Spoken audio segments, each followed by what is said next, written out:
Hi guys, we are going to talk about inputs and output charts. This is for Unit 1, Lesson 5.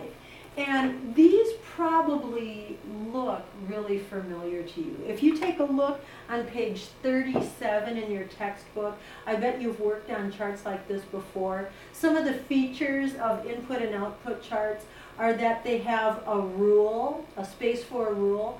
They have a number that we call the input, and we have a number called the output. This reminds me a lot of a calculator, that this is the number that you put in.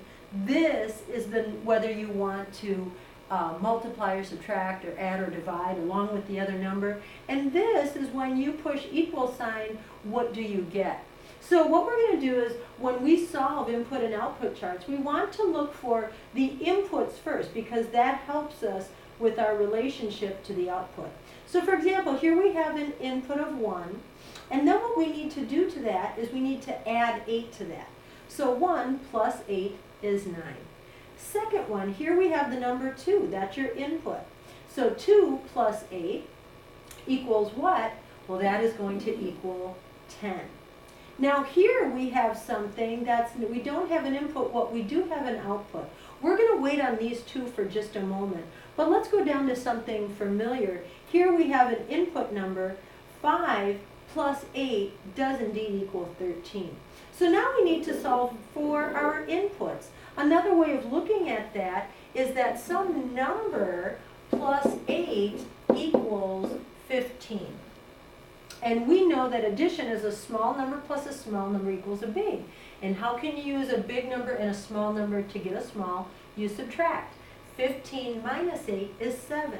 So your input is going to be 7. In the next one we have some number plus 8, that's our rule, is going to equal 26. We are missing our input. We know that addition is a small plus a small equals a big. A big minus a small will get you that missing number. 26 minus 8 is 18, and that's your missing number. So this is inputs and output charts and how they work. Now let's take a look at another one.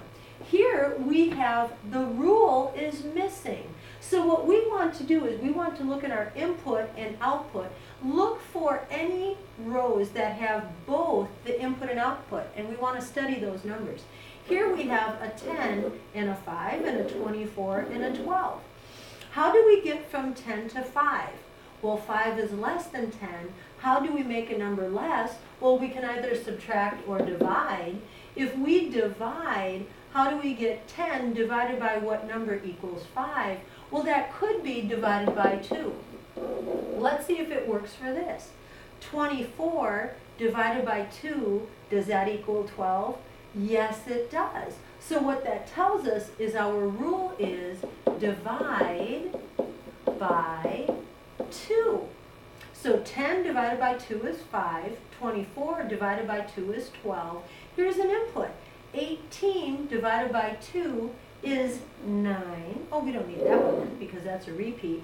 Now we have two missing ones. What number divided by 2 is 7? So what number divided by 2 equals 7? We know with division, it is a big number divided by a small number gets a small number. How can you use two smalls to get a big? Multiply. 2 times 7 is 14. Here we have a missing input. Some number divided by 2 equals 3. A big number divided by a small number gets a small number. You have two small numbers. If you multiply them, you get a big number. 3 times 2 is 6. That's another way of working with input and outputs. Now, we have on page, if you take a look on page 38 in your book, now we have what are called function tables. Basically, a function table is an input and output chart. It's just turned on its side. So instead of being up and down, it's going to be to the side. Now, let's talk about what's familiar. Here we have some inputs and outputs part of our chart. And we have some numbers that are missing. And we want to see if we can find any patterns. Well, here we have both an input and output. How do you get from 6 to 30? Well, our output is bigger. We can either add or we can multiply. If we multiplied 6 times what is 30? Well, it could be a times 5. Let's try and see if a times 5 works. Does 8 times 5 equal 40? Yes, it does. So what that tells us is that our rule is the input multiplied by 5 is going to equal the output. Now what we need to do is we need to have this as part of our equation now. And now what we're going to do is we're going to use some letters to stand for some spots in our equation. So for example, input times 5 is going to equal the output. The other part of this function table is that we have to write our equation in words. So we're basically turning that and putting them into some words with letters. So here we have input times, we're actually going to write it out, times 5 equals, and that's our output. Excuse me, I'm running out of space. Now let's try this. Now we need to fill in some of the gaps. So our input is 0. 0 times 5 equals what? Well, that's going to be another 0. Now we have our input is 9.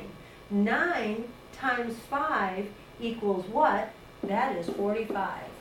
Now let's go to our inputs and stay with those. So we have 1 times 5, that equals 5. And now we have 11 times 5, that equals 55. There's one missing spot, and that is this right here. We're missing an input. So whatever the input is, the input times 5 needs to equal 20. Well, we know it's multiplication. Small times small equals big. We have a big and a small. How do we get another small number? We divide.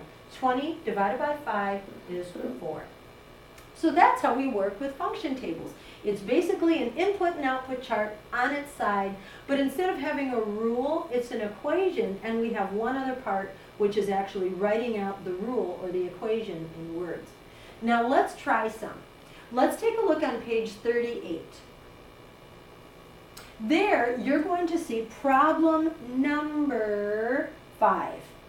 Now, if we were to complete this together and we look at the chart, well, we see that what we're talking about here is the number of days late. What we're talking about here is books, because we have a late fee.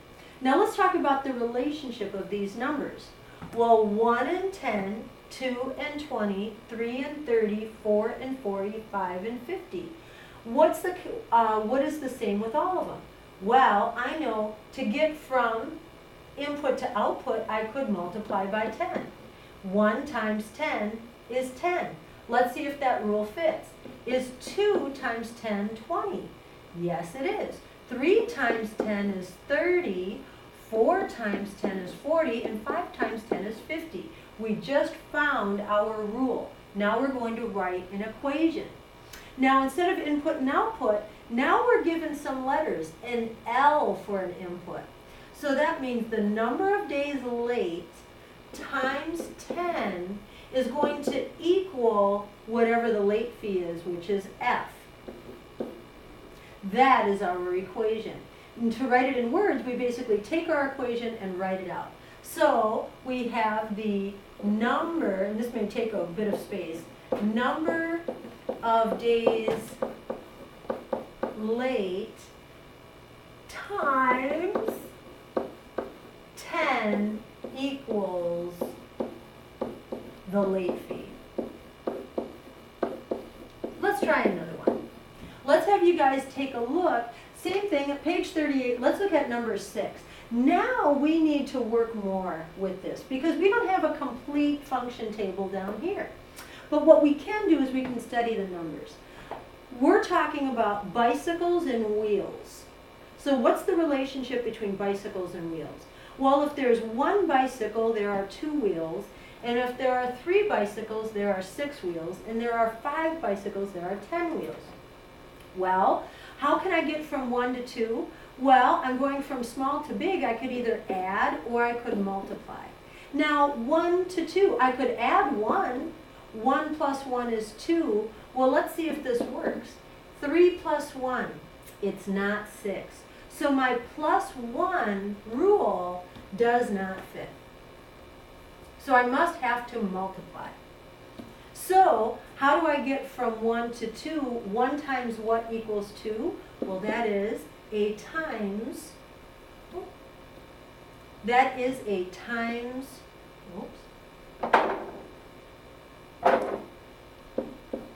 times 2. So 1 times 2 is 2. Is 3 times 2 6? Ah, yes it is. Is 5 times 2 10? Yes it is. I just found what my equation is. My rule is going to be multiplying times 2. But I need to write this out with letters and an operation sign. So we start off with bicycles. This is our input. So it's going to be bicycles times 2 is going to equal the number of wheels. That is our equation. Now let's go back and put that in words. So it's going to be bicycles times 2 is going to equal the number of wheels. Now, to finish it off, we need to add our missing input or outputs. So if we have everything is times 2, well, here's an input. Input times output, 4 times 2 is 8. And here we have some number times 2 is 4. Ah, our missing number there is 2. One last one to do together to help you understand function tables a little bit more. Page 38, number 7. And let's have you follow along in your book.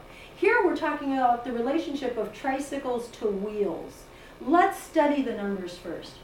Well, 1 tricycle has 3 wheels, 2 has 6, 5 has 15. How do I get from 1 to 3? I can either add 2 or I could multiply by 3. Now I'm going to try it over here. Is 2 plus 2 6? No. Is 2 times 3 6? Yes. So that looks like that's our rule, is to input times 3 equals the output. So let's double check. Is 5 times 3 15? Yes, it is. Now let's write our equation. Let's take our input. In this case, it's the letter T for tricycles. So it's going to be T times 3 is going to equal the number of wheels. That's our output. T times 3 equals W. Now we just have to take our equation and put it into words. So that would be tricycles times 3 equals the number of wheels.